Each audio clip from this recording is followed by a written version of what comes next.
Hello students, चलिए आज देखते हैं क्लास 10th के केमिस्ट्री के पेपर का सॉल्यूशन। पेपर लगभग इजी टू मॉडरेट रहा, बच्चों को कोई प्रॉब्लम नहीं आई होगी। तो देखते हैं पेपर कैसा रहा और आपको सॉल्यूशन इसको कैसे देना था। तो पहला क्वेश्चन है, पहले ऑब्जेक्टिव को सोल्व करेंगे, बाद में जो सब्जेक्टिव क्वेश्चन है हमारे उनको सोल्व करेंगे। तो पहला क्वेश्चन है हमारा, निम्नलिखित में से कौन सजातीय श्रेणी में है। अब सजातीय श्रेणी क्या होंगे बेटा? जिनके फंक्शनल ग्रुप मतलब जिनके क्रियात्मक समूह कैसे होंगे? समान होंगे, वो कहलाएंगे हमारे सजातीय श्रेणी। तो देखो यहाँ पर जैसे मेथेन है, एथेन है, यहाँ पर मेथिल एल्कोहल है और एथिल एल्कोहल है। तो यहाँ पे इन दोनों के फंक्शनल ग्रुप सेम है और इन दोनों के फंक्शनल ग्रुप सेम है, यानी कि फर्स्ट और थर्ड, यानी जो ऑप्शन ए है इसका आंसर ये करेक्ट होगा। इसके बाद दूसरा क्वेश्चन देखते हैं। दूसरा क्वेश्चन वगैरह एथेनॉल यानी ओल यानी एल्कोहल के बाद, और एल्कोहल मतलब फंक्शनल ग्रुप कौन होगा? इसमें OH होगा। तो इसका ऑप्शन नंबर सी करेक्ट होगा। अब देखते हैं क्वेश्चन नंबर नेक्स्ट। ये कह रहा एक विलियन लाल लिटमस को नीला कर देता है। तो देखो रेड टू ब्लू मतलब लाल को नीला कर रहा, और लाल को नीला कौन करेगा? जो अक्षारीय प्रकृति के होंगे। और ब्लू को रेड कौन करेगा? जो अम्लीय प्रकृति के होंगे। तो यहाँ पे यानी कि जो लाल से नीला कर रहा अक्षारीय प्रकृति का है, और हमें पता है कि जो पीएच स्केल है वो बता देगा हमें क्या, कि जो अक्षारीय प्रकृति इसकी पीएच वैल्यू कितनी होगी? 7 से ज्यादा होगी। तो 7 से ज्यादा वाला यानी कि कम है, ये ऑप्शन गलत हो गया, ये ऑप्शन गलत हो गया, यानी कि यहाँ पे क्या हो जाएगा? इसका ऑप्शन नंबर 8 हो जाएगा। एलिमिनेशन मेथड से हो जाएगा। नेक्स्ट है CaOCl2 का प्रचलित नाम है। तो कैल्शियम ऑक्सोक्लोराइड, यानी इसको क्या कहते हैं भाई? Bleaching powder. इसके बाद जिंक तथा सल्फ्यूरिक अम्ल की क्रिया से जिंक सल्फेट तथा हाइड्रोजन गैस बनती है, अभिक्रिया है। तो इसने कहा यहाँ पर जिंक यानी Zn और प्लस सल्फ्यूरिक अम्ल H2SO4। तो इसकी रिएक्शन जब होगी जिंक की सल्फ्यूरिक अम्ल से, तो यहां से बनेगा जिंक सल्फेट ZnSO4 और प्लस हाइड्रोजन गैस। तो पूछ रहा अभिक्रिया किस प्रकार की है? तो देखो सल्फेट किसके पास जाएगा? जिंक के पास, यानी अभिक्रिया कौन सी है भाई? विस्थापन अभिक्रिया है। Option number C is correct. Next है निम्नलिखित में से कौन उभयधर्मी ऑक्साइड है? उभयधर्मी, तो उभयधर्मी कौन सा होगा? Zinc oxide. क्यों? क्योंकि ये संक्रमण तत्व नहीं है। कौन? जिंक। नेक्स्ट ऑब्जेक्टिव लगभग सभी की कंप्लीट हो चुकी। अब देखते हैं सब्जेक्टिव। तो इसके जो सब्जेक्टिव पार्ट है तो उसको देखते हैं। ये है पहला क्वेश्चन हमारे पास, अकार्बनिक यौगिकों में संयोजन अभिक्रिया तथा विस्थापन अभिक्रिया को उदाहरण सहित समझाइए।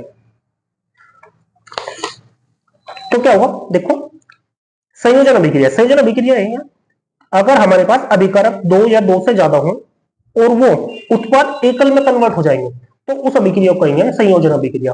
अब इसने कहा कि अकार्बनिक यौगिकों के उदाहरण लेने हमें। जैसे मान लिया हमारे पास रिएक्शन है बेटा N2 plus 3H2 equals to 2NH3। तो ये किसका उदाहरण है? ये उदाहरण है संयोजन अभिक्रिया का। संयोजन अभिक्रिया मतलब अभिकारक क्या होना चाहिए? 2 या 2 से ज्यादा होना चाहिए, उत्पाद कैसा होना चाहिए? एक होना चाहिए। या दूसरा भी ले सकते हैं इसका, C+O2 इक्वल्स टू CO2। ये भी किसका है? संयोजन अभिक्रिया का उदाहरण है। दूसरी कौन सी है? विस्थापन अभिक्रिया। विस्थापन अभिक्रिया का जस्ट एग्जांपल पीछे दिया भी था इन्होंने, यानी अगर हम जिंक की क्रिया किससे करा दें भाई? सल्फ्यूरिक अम्ल से करा देंगे H2SO4 से, तो ऐसे क्या बन जाएगा? ये बन जाएगा जिंक सल्फेट और प्लस हाइड्रोजन गैस। तो ये भी किसका होगा? ये होगा हमारे विस्थापन अभिक्रिया। नेक्स्ट है एथेनॉल के 2 रासायनिक गुण। तो एथेनॉल के 2 रासायनिक गुण हमें पता है। एथेनॉल का फॉर्मूला क्या होगा? ये होगा CH3 CH2 OH। तो फर्स्ट में क्या करा दो इसका? हाइड्रोजनीकरण करा दे, तो यहां से हो जाएगा कितना? CH3, यानी यहां से ये हो जाएगा H2 CHO, क्या बन जाएगा? एल्डिहाइड बन जाएगा। और सेकंड कंडीशन में क्या करेंगे? इसका ऑक्सीडेशन करा देंगे, तो बन जाएगा CH3 CH2 OH और प्लस O2। तो यहां से ये हो जाएगा भाई वाटर बाहर और CH3 COOH यानी कार्बोक्सिलिक एसिड। इस तरीके से आप इसके क्या 2 केमिकल प्रॉपर्टीज या 2 रासायनिक गुण इसके लिख सकते थे। नेक्स्ट है बेटा अम्ल तथा क्षार की परिभाषा लिखिए। तो क्वेश्चन नंबर 6 का फर्स्ट पार्ट है अम्ल। हमें पता है आर्हेनियस के अकॉर्डिंग अम्ल कौन होंगे? जो जलीय विलयन में क्या देंगे भाई? हाइड्रोजन आयन देंगे। और अक्षार कौन होंगे? जो जलीय विलयन में OH माइनस देंगे। इसके एग्जांपल समझे हम। भले जैसे मान ले ली हम HCl ले ली बेटा, तो क्या किया, वाटर में डिसोल्व किया इनको, H2O, तो ऐसे क्या बनेगा H प्लस और प्लस Cl माइनस। तो जो हाइड्रोजन आयन देगा वही क्या है, अम्ल है। इसके बाद अक्षार का एग्जांपल देखिए, जैसे NaOH लिए, वाटर में क्या किया, इसको डिसोल्व किया H2O, तो यहाँ से क्या बना Na प्लस और प्लस OH माइनस। तो यहाँ पे जो OH माइनस है ये बता दे रहा कौन है, ये अक्षार है। इसके बाद क्या कह रहा है, रासायनिक समीकरण द्वारा उदासीन अभिक्रिया को समझाइए। उदासीनीकरण अभिक्रिया क्या होगी, वो अभिक्रिया कौन सी जिसमें अम्ल की क्रिया किसी अक्षार से कराई जाए और हमें जो उत्पाद के रूप में मिले, कौन कौन मिले भाई, लवण मिले और प्लस जल मिले। ये अभिक्रिया कहलाएगी हमारी उदासीनीकरण, न्यूट्रलाइजेशन रिएक्शन, उदासीनीकरण अभिक्रिया।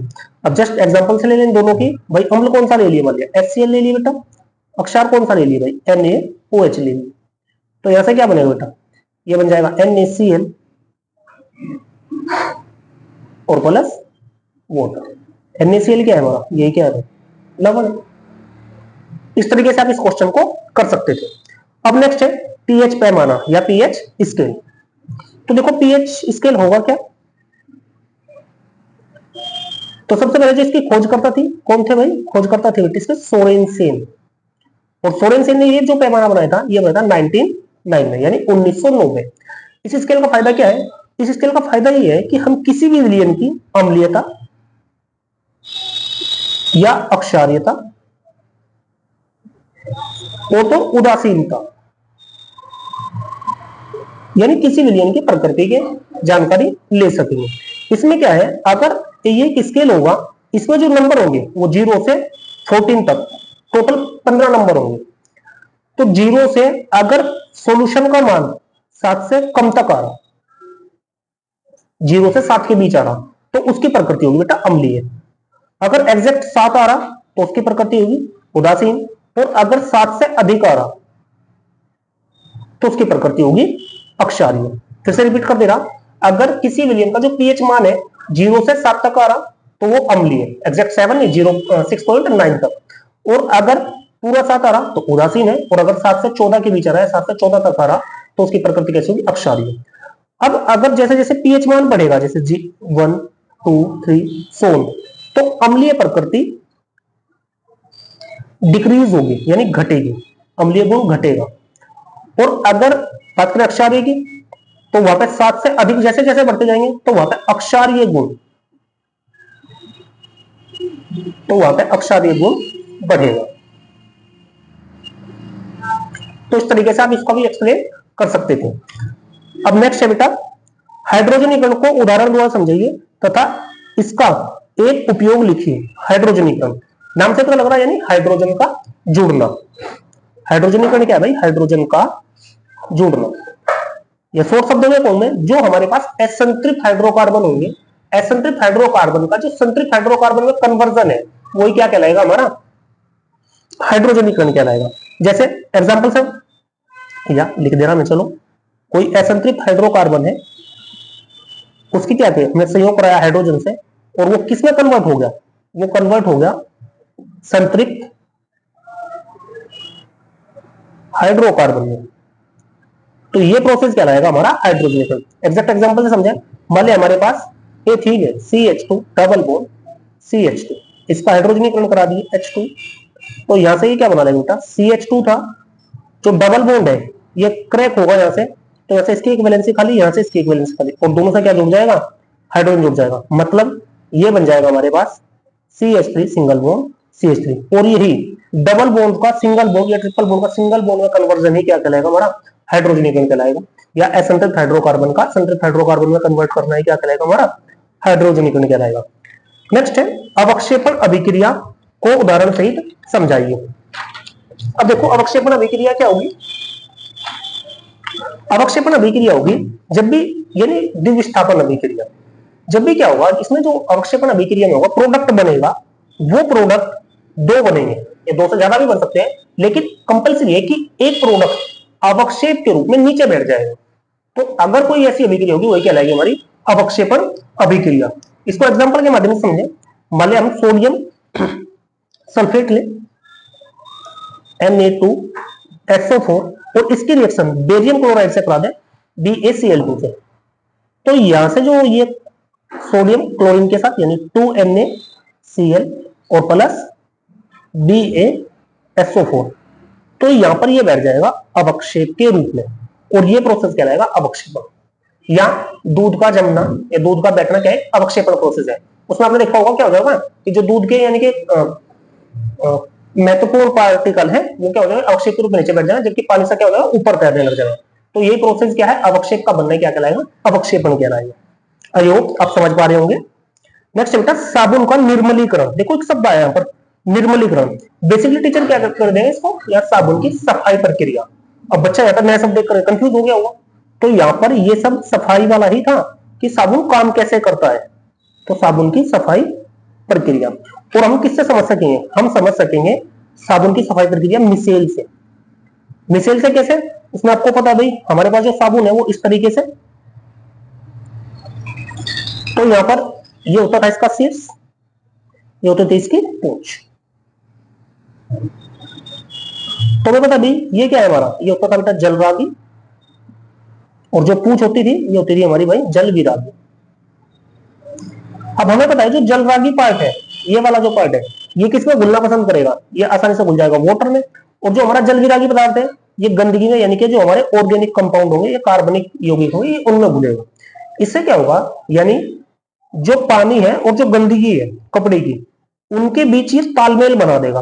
उस तालमेल से जो पूंछ होगी वो तो जाकर के गंदगी में घुल जाएगी, और जो इसका शीर्ष होगा वो जाकर के पानी में घुल जाएगा। इससे क्या होगा, एक बॉन्ड बन जाएगा, बल लगेगा, और उस बल के कारण क्या हो जाएगा, वो गंदगी उस रेसे से, उस पानी की मदद से आसानी से बाहर आ सकेगी। यही थी हमारी मिसेल। यानी अगर मैं इसको एक चित्र बना के दिखाऊं आपको, तो मान लीजिए हमारे पास कोई गंदगी का टुकड़ा, जूम करके दिखा दिए भाई, ये कोई कपड़ा है, तो यहाँ पे मिसेल जो बनेगा वो इसमें इस तरीके से बनेगा, चारों तरफ से इस तरीके से घेर लेगा इसको। तो ये वाला जो हिस्सा है, बाहर वाला हिस्सा, इसको कौन, इसको पानी अट्रैक्ट करेगा H2, और ये जो पूंछ है इसको अट्रैक्ट करेगा ये वाला हिस्सा। उससे क्या हो जाएगा, जब ये चारों तरफ से गिर जाएगा तो ऐसे टुकड़ा हो जाएंगे इसमें, और ये रिसर्च आसानी से निकल सके। ये प्रोसेस मिसेल है, और ये क्या है, साबुन की सफाई प्रक्रिया, साबुन का निर्मलीकरण है। नेक्स्ट है संतृप्त एवं असंतृप्त हाइड्रोकार्बन पर टिप्पणी लिखिए। संतृप्त हाइड्रोकार्बन क्या होंगे बेटा, संतृप्त हाइड्रोकार्बन होंगे अगर कार्बन परमाणु, जितने भी मान हमारे पास कोई कार्बनिक यौगिक है उसमें कार्बन परमाणु की चारों संयोजकता है किससे, एकल आबन, सिंगल बॉन्ड, एकल आबन से संतुलित है, तो वो कहलाएगा हमारा संतृप्त हाइड्रोकार्बन। इसके अलावा अगर हमारे पास किसी कंपाउंड में कम से कम एक कार्बन परमाणु ऐसा हो जो द्विव या त्रिआबन, यानी कि जो डबल, द्विआबन या त्रिआबन से संतुलित होगा, तो वो कहलाएगा हमारा असंतृप्त हाइड्रोकार्बन। एग्जांपल की मदद से समझिए इसको। मान लिया हमारे पास एक कंपाउंड है बेटा C2H6, तो यहां पे मैंने इसका संरचना सूत्र बनाया, 2 कार्बन है, हमें पता है कार्बन की वैलेंसी कितनी होगी 4O। तो यहां पे आप देख रहे 2 कार्बन है, दोनों कार्बन के पास सारी वैलेंसी कितनी है, सारे बॉन्ड है, सिंगल बॉन्ड है, तो इसलिए कैसा है, संतृप्त हाइड्रोकार्बन है। दूसरा एग्जांपल ले लें, मान लिया हम C2H4, तो यहां पे 2 कार्बन है और 4 हाइड्रोजन है, तो ये ले ली हमने 4 होगा। तो यहाँ पे इस कार्बन की वैलेंसी 3 है, इस कार्बन की वैलेंसी 3 है। इनको 4 बनाने के लिए क्या करना पड़ेगा, यहाँ पर हमें डबल बॉन्ड लगाना पड़ेगा। तो यहाँ पे जैसे डबल बॉन्ड बना, अब ये हाइड्रोकार्बन कैसा बनेगा, असंतृप्त हाइड्रोकार्बन। मतलब शॉर्ट शब्दों में कहूं, संतृप्त हाइड्रोकार्बन वो जिनमें सिंगल बॉन्ड पाया जाता हो, असंतृप्त हाइड्रोकार्बन वो जिसमें डबल या ट्रिपल बॉन्ड पाया जाएगा। नेक्स्ट है निष्ठापन तथा भर्जन को उदाहरण सहित समझाइए। अब 2 शब्द बेटा ये मस्ट है, पूछे ही जाते हैं हर बार एग्जाम में, निष्ठापन और भर्जन। निष्ठापन भाई शब्द आ रहा नी, मतलब जो एयर की एब्सेंस में होगा, यानी जो वायु की अनुपस्थिति में होगा, जो वायु की एब्सेंस में होगा। अगर हम किसी अयस्क को वायु की अनुपस्थिति में गर्म करेंगे, तो वायु की अनुपस्थिति में गर्म करने से क्या होगा, उसमें उपस्थित जो ऑक्सीजन है वो ऑक्साइड के रूप में निकल जाएगी। ये प्रोसेस कहलाएगा हमारा निष्ठापन। जैसे मान लिया हमारे पास कैल्शियम कार्बोनेट है CaCO3, इसको हम क्या करेंगे, वायु की एयर की अब्सेंस में गर्म करेंगे। तो यहां से क्या बनेगा, कैल्शियम ऑक्साइड और प्लस CO2 यानी कार्बन डाइऑक्साइड। बेनिफिट क्या होगा इसका, बेनिफिट ये होगा कि इसमें जो कार्बोनेट अयस्क हैं वो किसमें, ऑक्साइड में कन्वर्ट हो जाएंगे और बाद में क्या करेंगे, किसी दूसरे की मदद से ऑक्साइड को भी दूर कर देंगे। दूसरे मदद कौन से, भर्जन से। भर्जन क्या होगा, भर्जन यहां पे होगा वायु की उपस्थिति में। वायु की उपस्थिति में अगर हम किसी को गर्म करेंगे तो ये प्रोसेस कहलाएगा हमारा भर्जन। जैसे मान लिया हमारे पास आयरन सल्फाइड है FeS, इसको किसकी मदद से हमने ऑक्सीजन की उपस्थिति में गर्म किया, तो यहां से तो यहां से आयरन और प्लस सल्फर डाई ऑक्साइड अलग। मतलब एक और हमारे पास कंसेप्ट है यहां से निकला कि निष्ठापन कब यूज में लाएंगे, निष्ठापन हम तब यूज में लाएंगे जब हमारे पास प्रोडक्ट में ऑक्सीजन पहले से उपस्थित हो, यानी एस में पहले से ऑक्सीजन उपस्थित होगी तो निष्ठापन काम आएगा। तो यानी किसमें काम आएगा, कार्बोनेट एस्को में। दूसरा भर्जन कब आएगा, जब हमारे पास ऑक्सीजन उपस्थित ना हो पहले से, फिर हम क्या करेंगे, ऑक्सीजन की उपस्थिति को गर्म कर सकेंगे। इसका बेनिफिट क्या होगा कि हमारे पास वो सल्फर ऑक्साइड की तरह से बाहर निकल सकेगा। नेक्स्ट है उसमें अपघटन को संक्षेप में समझाइए। लास्ट क्वेश्चन है भाई, उसमें अपघटन। उसमें अपघटन नाम से पता लग रहा, उसमें मतलब उष्मा। हमने किसी प्रोडक्ट को उष्मा दी और वो क्या हो गया, उष्मा लेकर के अपघटित हो गया, दो या दो से अधिक अवयवों में उसका अपघटन हो गया, तो ये कहलाएगा हमारा उसमें अपघटन। जैसे मान लिया कैल्शियम कार्बोनेट का ही एग्जांपल ले लें, हमने लिखा था आपसे CaCO3 और इसको क्या किया, गर्म कर दिए, उष्मा दे दी, तो यहां से क्या बनेगा, CO कैल्शियम ऑक्साइड और प्लस CO2 कार्बन डाइऑक्साइड। तुमने कहा कि अगर कोई प्रोडक्ट है हम उसको गर्म करें और गर्म करने पर वो दो या दो से ज्यादा अवयवों में अपघटित हो जाएगा। आप देख रहे हैं दो अवयवों में अपघटित हो रहा, तो यही प्रोसेस कराएगा हमारा उसमें अपघटन। तो इस तरह से केमिस्ट्री का पूरा पेपर था भाई, आप इसको इजिली सोल्व कर सकते थे। आई होप आपने किया भी होगा, तो मैं विश करूंगा, प्रेयर करूंगा गॉड से कि आप जो है अच्छे मार्क्स प्राप्त करें बोर्ड में और अपने उज्जवल भविष्य की ओर अग्रसर। Thank you very much.